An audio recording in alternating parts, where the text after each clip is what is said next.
Welcome to this lesson on token distribution. In the world of cryptocurrency and blockchain, getting tokens into the hands of users and investors is a crucial step for any project. Today, we'll explore three major methods: ICO, IDO, and airdrops. Each method has its own unique characteristics, advantages, and disadvantages. Let's dive in and understand how these distribution methods work. Token distribution is the process of allocating and delivering cryptocurrency tokens to various stakeholders. Think of it as how a new cryptocurrency project shares its digital coins with different groups of people. These stakeholders include investors who provide funding, team members who build the project, advisors who provide guidance, and the broader community who will use the tokens. The way tokens are distributed can significantly impact a project's success and adoption.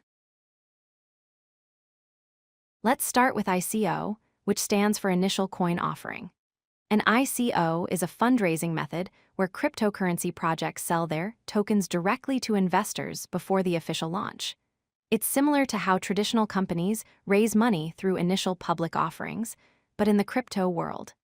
The key feature that makes ICOs unique is that anyone from anywhere in the world can participate with minimal restrictions.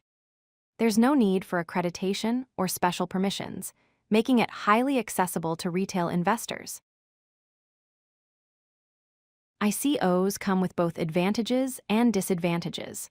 On the positive side, investors get early access to tokens, often at lower prices than what they might cost later. They're open to global investors, and there's potential for high returns if the project succeeds. However, ICOs also carry significant risks.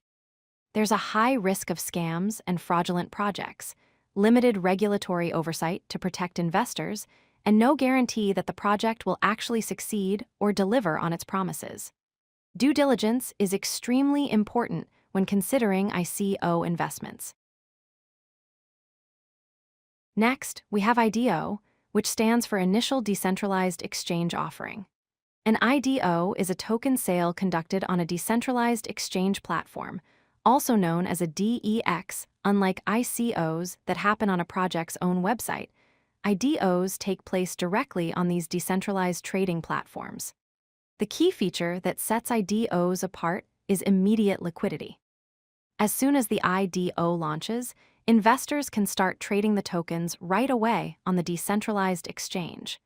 There's no waiting period for the token to be listed elsewhere. IDOs offer several advantages over traditional ICOs. They provide immediate liquidity on the decentralized exchange, making it easy to trade tokens right away. The process is more transparent and decentralized, with smart contracts handling the distribution. There's also typically a lower barrier to entry for participants. However, IDOs have their challenges too. There's often high competition for token allocation, as many investors try to participate.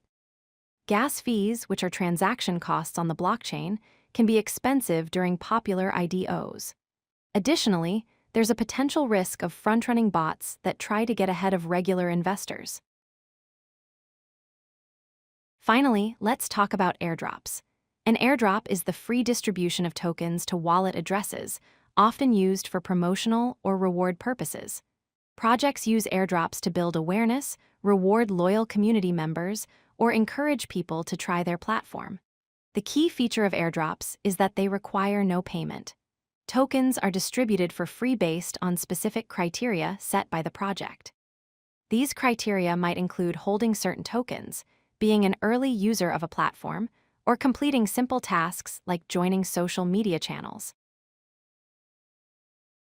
Airdrops have unique advantages and disadvantages. The biggest advantage is that participants receive completely free tokens without any financial investment. They help build community engagement and loyalty, and there's no financial risk for participants since they're not buying anything. However, airdrops also have downsides. The tokens received may have low value or no value at all. There's a risk of scams and phishing attempts where bad actors try to steal wallet information. Additionally, in some countries, receiving airdrop tokens can have tax implications, as they may be considered taxable income. Always be cautious and verify the legitimacy of any airdrop before participating. If you like this video, Hit that like button and don't forget to subscribe. Visit codelucky.com for more such useful content.